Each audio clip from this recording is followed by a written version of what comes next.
যে অধিকাংশ লোক যেদিকে আছে সেটাকে হক মনে করা।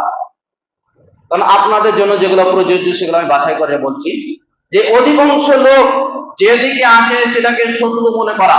আল্লাহ রাব্বুল আলামিন মুহাম্মদ সাল্লাল্লাহু আলাইহি সাল্লামকে বলেছেন, ওয়া ইন তুতি আকতারা মান ফিল আরদি ইউদিল্লুকা আন সাবিলিল্লাহ। মুহাম্মদ, তুমি যদি দুনিয়ার অধিকাংশ লোকের ইত্তেবা করো, অনুসরণ করো, মেনে চলো, তাহলে আল্লাহর রাস্তা থেকে বিচ্ছিন্ন হয়ে যাবে।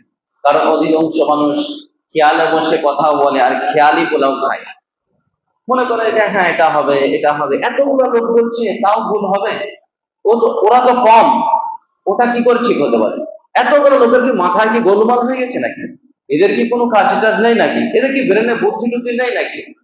আবার তো এভাবে সমাজেও চালু আছে যে 10 যেখানে খোদা সেখানে, আছে কি না? 10 যেখানে খোদা সেখানে, এ কথাও মুসলিমরা বলে যে সবাই করছে সবাই মানছে আর আমরাই শুধু আলাদা হয়ে গেলাম নাকি? আমরাই কি আলাদা? এরাই কি আলাদা হয়ে গেল? এরাই কি খুব পরিষ্কার? এরাই কি দিন বুঝে? আর কেউ কি দিন বুঝে না? এরাই শুধু জানে? এই কথাগুলো সমাজে শুনতে পাবেন। মুসলিমরাই বলে, আলেমরাই বলে, আলেমদের মধ্যে একটা গ্রুপ বলে যে সারা পৃথিবীতে সবাই তো এই মানে, আর ওরা কি একবার আলাদা হয়ে গেল নাকি? ওর কি স্বর্গের বাবু হয়ে গেল নাকি? তো এগুলা জাহিলিয়াতের জামানাতে ছিল। মুহাম্মদ সাল্লাল্লাহু আলাইহি সাল্লামকে আল্লাহ তাআলা বলেছেন, ওয়া ইন তুতি আকতারা মান ফিল আরদি, অধিকাংশ লোকের কথা যদি মেনে চলো তাহলে আল্লাহ রাস্তা থেকে বিচ্ছিন্ন হয়ে যাবে। কারণ অধিকাংশ মানুষ ধারণা বসে কথা বলে, হতে পারে, হবে, এরকম ধরনের কথা বলে। দ্বিতীয় হচ্ছে মুহাম্মদ সাল্লাল্লাহু আলাইহি সাল্লামের ব্যাপারে আল্লাহ তাআলা সাহাবায়ে কিরামদেরকে বলেছেন, ওয়া আলামু আন্না ফীকুম রাসূলুল্লাহ, সূরা হুজরাতে, ওয়া আলামু আন্না ফীকুম রাসূলুল্লাহ, তোমাদের মধ্যে আল্লাহর রাসূল আছেন, তিনি যদি তোমাদের সবার কথা মেনে চলেন তো তোমরা সমস্যায় পড়বা। কেন? একই সাথে সবারই কথা মানা যায় না, একই সাথে সবারই কথা মানা যায় না।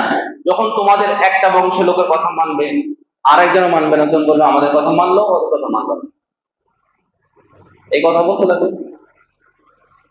তো সেই জন্য তোমরা কখনো বলবা না যে আমাদের কথা মানেন, কারণ আল্লাহর পক্ষ থেকে এবং মুহাম্মদ সাল্লাল্লাহু আলাইহি ওয়াসাল্লামের পক্ষ থেকে যেটা সিদ্ধান্ত ছিল সেটা মানতে হবে। আল্লাহ তারপরে বলেছেন যে তোমাদের ঈমান দিয়ে আল্লাহ তাআলা তোমাদের অন্তরকে চাকচিক্য করে দিচ্ছে, সুন্দর করে দিচ্ছে, তোমাদের কাছে কুফরি গুনাহ করা এগুলো অপছন্দনীয়। এগুলো উদাহরণ হিসেবে আল্লাহ রাব্বুল আলামিন মুমিনদেরকে উৎসাহ দিয়েছেন যে তোমাদের অবস্থাটা এরকম, তোমরা মুহাম্মদ সাল্লাল্লাহু আলাইহি ওয়াসাল্লাম যা বলবে সেটাই মানবে, সেটাকে অগ্রাধিকার দেবে। তাহলে সাহাবায়ে কিরামদেরকেও, মুসলিমদেরকেও মুহাম্মদ সাল্লাল্লাহু আলাইহি ওয়াসাল্লামের ব্যাপারে বলেছেন যে তোমরা খবরদার নিজেদের মতামত পেশ করবা না ইসলামের কাছে, যে আমাদেরটা মানতে হবে। কিন্তু এটা জাহিলিয়াতের জামানায় ছিল, এখনো আছে, এখনো আছে যে আমরা সামাজিক ভাবে যে চলাফেরা করছি, আমরা যেটা দেখেছি যে সামাজিক ভাবে যে চলাফেরা করছি ওখানে ইসলামের গণ্য থাকে না। আলহামদুলিল্লাহ, যারা নতুন নতুন সহিহ আকীদা এসেছে জানি, এরা অনেক ভালো, আল্লাহ এদেরকে জাযায়ে খায়ের দেখ, হিদায়াতের উপর রাখুক, এরা অনেকটাই ইসলামকে অগ্রাধিকার দেয়।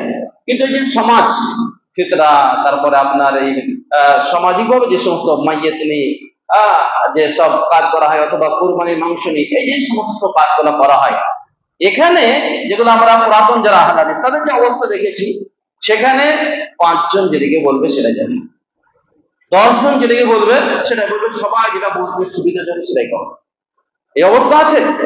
তাহলে এই অবস্থা দিয়ে ইসলামের কোনো উপকার হবে না। অধিকাংশ মানুষের মতকে অগ্রাধিকার দেওয়া, এটা হচ্ছে একটা পথভ্রষ্ট এবং জাহালাত। এই জাহালাত একবার কুফরি জায়গায় পৌঁছে দিতে পারে, এবং এটা গণতন্ত্রের একটা থিওরি, গণতন্ত্রের একটা থিওরি